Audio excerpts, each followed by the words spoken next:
தந்தை, மகன், தூயாவியாரின் பெயராலே ஆமென். ஆன்ம வழிகாட்டி மார்ச் மாதம் 13ஆம் தேதி வெள்ளிக்கிழமை. நமது குடும்பங்களை இயேசுவின் மதுரமான இருதயத்திற்கு ஒப்பு கொடுத்து மன்றாடுவோம். இயேசுவின் மதுரமான திரு இருதயமே, கிறிஸ்தவ குடும்பங்களுக்கு தேவரீர் செய்து வரும் சகல உபகாரங்களையும் சொல்ல முடியாத உமது நன்மைத்தனத்தையும் நினைத்து நன்றியறிந்த பட்சத்தோடு உமது திருப்பாதத்தில் சாஷ்டாங்கமாக விழுந்து கிடக்கிறோம். நேசமுள்ள இயேசுவே, எங்கள் குடும்பங்களில் உள்ள சகலரையும் உமக்கு ஒப்பு கொடுத்து மன்றாடுகிறோம். தேவரீர் எங்களை ஆசீர்வதித்து இப்போதும் எப்போதும் உமது திரு இருதய நிழலில் நாங்கள் இளைப்பாறச் செய்தருளும். தவறி எங்களில் எவராவது உமது திரு இருதயத்தை நோகச் செய்திருந்தால் அவர்கள் குற்றத்திற்கு நாங்களே நிந்தை பரிகாரம் செய்கிறோம். உமது திரு இருதயத்தை பார்த்து எங்கள் பரிகாரத்தை ஏற்றுக்கொண்டு அவர்களுக்கு கிருபை செய்தருளும். இதுவுமன்றி உலகத்தில் இருக்கும் சகல குடும்பங்களுக்காக உம்மை மன்றாடுகிறோம். பலவீனர்களுக்கு பலமும், விருத்தாப்பியருக்கு ஊன்றுகோலும், விதவைகளுக்கு ஆதரவும், அனாதை பிள்ளைகளுக்கு தஞ்சமாயிருக்க தயை புரியும். ஒவ்வொரு வீட்டிலும் நோயாளிகள், அவஸ்தைப்படுகிறவர்கள் தலைமாட்டில் தேவரீர் தாமே கண்விழித்து காத்திருப்பீராக. இயேசுவின் இரக்கமுள்ள திரு இருதயமே, சிறு பிள்ளைகளை நீர் எவ்வளவோ பட்சத்தோடு நேசித்தீரே.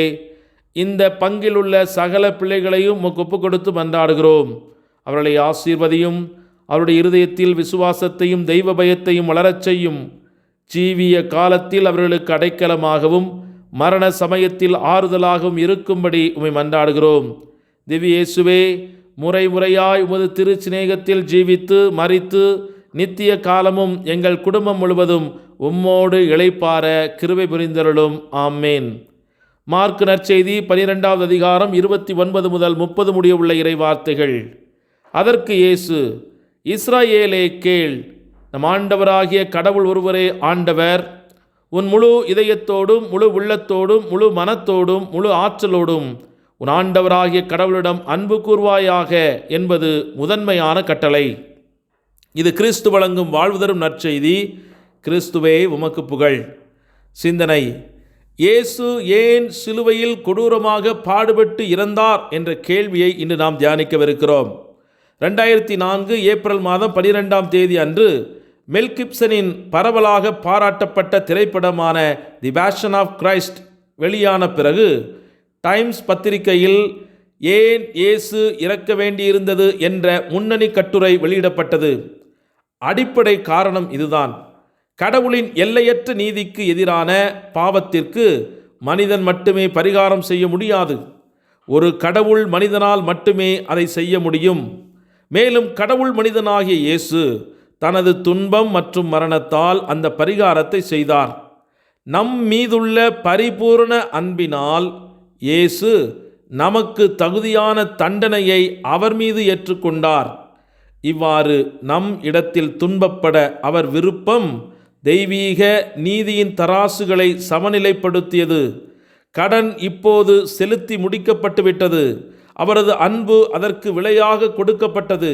அவரது பேரார்வமும் மரணமும் நமது பாவங்களுக்கு பரிகாரம் செய்து நம்மை மீட்டு கொண்டது. திருத்தூதர் யோவான் இயேசுவை நம் பாவங்களுக்கு பரிகார பலி என்று அழைக்கிறார். 1 யோவான் 2ஆம் அதிகாரம் 2வது வார்த்தை, மேலும் 4ஆம் அதிகாரம் 10வது இறைவார்த்தை. இயேசுவின் மரணம் ஒரு மீட்பு மற்றும் பரிகாரச் செயல் என்று திருத்தூதர் பவுல் விளக்குகிறார். ஏனெனில் இயேசு நம் பாவங்களுக்காக நமக்காக மரித்தார் என்று ரோமேயர் திருமுகம் 4:25 நாம் வாசிக்கிறோம். அதனால் தான் திருமுழுக்கு யோவான் இயேசுவை தனது சீடர்களுக்கு உலகத்தின் பாவத்தை சுமந்து தீர்க்கிற ஆட்டுக்குட்டி, யோவான் நற்செய்தி 1:29 அறிமுகப்படுத்துகிறார். புனித மார்க்கு 10:45 இதை இவ்வாறு சுட்டி காட்டுகிறார்: மானிட மகன் தொண்டு ஏற்பதற்கு அல்ல, மாறாக தொண்டு ஆற்றுவதற்கும் பலருடைய மீட்புக்கு ஈடாக தம் உயிரை கொடுப்பதற்கும் வந்தார். கிறிஸ்து துன்பம் மற்றும் சிலுவையின் மரணம் மூலம் நமது பாவங்களுக்கான தண்டனையை திருப்திப்படுத்துவது, உண்மையில் நமது இரட்சிப்பை சாத்தியமாக்குவதற்கும் மனிதன் மீதான தனது அன்பை வெளிப்படுத்துவதற்கும் கடவுள் தேர்ந்தெடுத்த வழி. ஆகவே ஏதோன் தோட்டத்தில் ஆரம்பித்த பாவத்தின் விளைவாக வீழ்ச்சியை இன்று கெத்செமனி தோட்டத்திலே ஆண்டவர் அந்த மீட்பு பயணத்தை தொடங்குகிறார். எந்த மரம் சாவுக்கு வழியாக மாறியதோ அதே மரத்தின் கனியிலே தொங்கிய இயேசுவின் மூலம் இன்று வாழ்வு நமக்கு கிடைக்கிறது என்பதை தியானித்து இன்றைய நாளிலே இணைந்து மன்றாடுவோம். எங்கள் வலிமையும் கோட்டையும் அரணுமான இயேசுவே, உம்மை நன்றியோடு ஆராதிக்கின்றோம், துதிக்கின்றோம், புகழ்கின்றோம், மாட்சிப்படுத்துகின்றோம், மகிமைப்படுத்துகின்றோம். உமது மேலான இரக்க பெருக்கத்திற்காக, பேரன்பிற்காக உமக்கு நன்றி கடன் செலுத்துகிறோம்.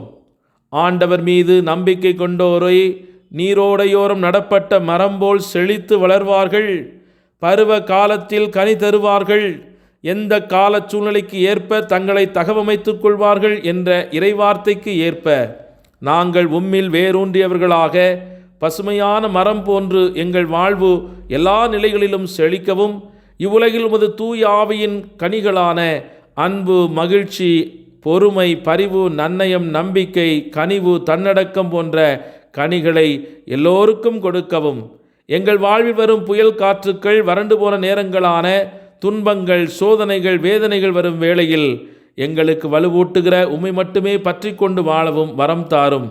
என் பகைவனே, என்னை குறித்து களிப்படையாதே, ஏனெனில் நான் வீழ்ச்சியுற்றாலும் எழுச்சி பெறுவேன், நான் இருளில் குடியிருந்தாலும் ஆண்டவர் எனக்கு ஒளியாய் இருப்பார் என்ற மீகா 7:8 வார்த்தைகளுக்கு ஏற்ப என்னுடைய பலவீன பாவங்களில் நான் மீண்டும் மீண்டும் விழுந்தாலும் உம்முடைய அருள் துணை கொண்டு மீண்டும் எழுந்து பாவத்தை, சாத்தானை ஜெயம் கொள்ள அருள் தாரும். இன்றைய எங்கள் பயணங்களையும் வாழ்வின் தேவைகளையும் தேர்வுகளையும் ஆசீர்வதித்து வழிநடத்தும். நாங்கள் எங்கு சென்றாலும் என்ன செய்தாலும் உமக்கு பிரியமானதை செய்து உம்முடைய நாமத்தை உயர்த்த அருள் தாரும். உலகத்தில் நடக்கக்கூடிய கடுமையான போர்கள் நிறைவுக்கு வரவும், அமைதி நிலவும், பொருளாதார நலன்கள் பாதுகாக்கப்படவும், மக்கள் எந்தவித கேட்டுக்கும் இடர்பாடுகளுக்கும் ஆளாகாதபடி உமது தூய பிரசன்னம் எங்களை சூழ்ந்து நின்று பாதுகாக்க வேண்டும் என்று எங்கள் ஆண்டவராகிய கிறிஸ்து வழியாகவே மன்றாடுகிறோம். ஆமேன். எல்லாமல்ல இறைவன், தந்தை, மகன், தூய ஆவியானவர் உங்கள் அனைவரையும் நிறைவாக ஆசீர்வதித்து பாதுகாத்து வழிநடத்துவாராக. ஆமேன். இயேசுவுக்கே புகழ், இயேசுவுக்கே நன்றி. மரியே வாழ்க. இயேசுவின் இரத்தம் ஜெயம்.